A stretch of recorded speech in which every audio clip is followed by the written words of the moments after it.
Interesting trend we're seeing with smartphones. For a long time, they were getting smaller and smaller. Now they're getting bigger and bigger. In fact, 50% of all smartphones now have a screen that is over 5 inches. Well, it all started with this phone, the Samsung Galaxy Note. First introduced back in 2011. At that time, it had a whopping 5.3-inch screen. Now, considering the iPhone was only 3.5, that was huge. So huge that we started calling it a phablet, a phone-tablet hybrid. Well, move up to 3 years and we have here the Samsung Galaxy Note 4.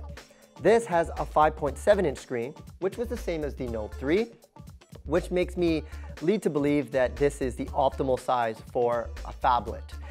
Big difference between this and last year's model, and one of the biggest criticisms that Samsung got was the plasticky feel of their phones. This one has a whole metal frame design. Saw this first with the Samsung Galaxy Alpha, and that's a beautiful phone, I must add. This one also feels great in the hand. It's probably one of the best phablets I've ever held in the hand. Outside of that, we can't talk about the Note without talking about the stylus, or in this case, it's called the S Pen. It's in its 4th year now, so they've really figured out how it's supposed to act. And the important thing is when you're using the S Pen, you want it to replicate what it feels like to write on paper. And I think they've actually got it right, finally, with the Note 4. You can see I've been practicing my autographs here. Now I'm going to use the new fountain pen setting on here.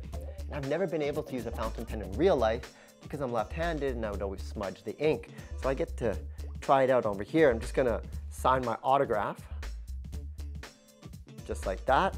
And it feels like I'm writing on paper. It actually works really good when you're sliding over like that. So if you're into handwriting, this is definitely the phone for you.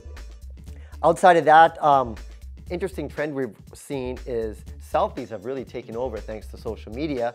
So what they've done is put a 3.7-inch megapixel camera on the front that actually allows over 60% of light, more light to get inside, which creates a better picture. Not only that, you can do panoramic selfie shots. So if you're with your friends doing an Ussie or a selfie, you can go like this and just take all the pictures and it will stitch it all together to create that panoramic view. Up to 120 degrees frame they say that you can do with this phone right here. Other than that, like the S5, you can see that it has the sensor on the back for your heart rate monitor. You could also use that as well for taking your selfies because it is kind of hard to take a selfie and press the button on the front. Now you can use the back sensor to trigger the picture.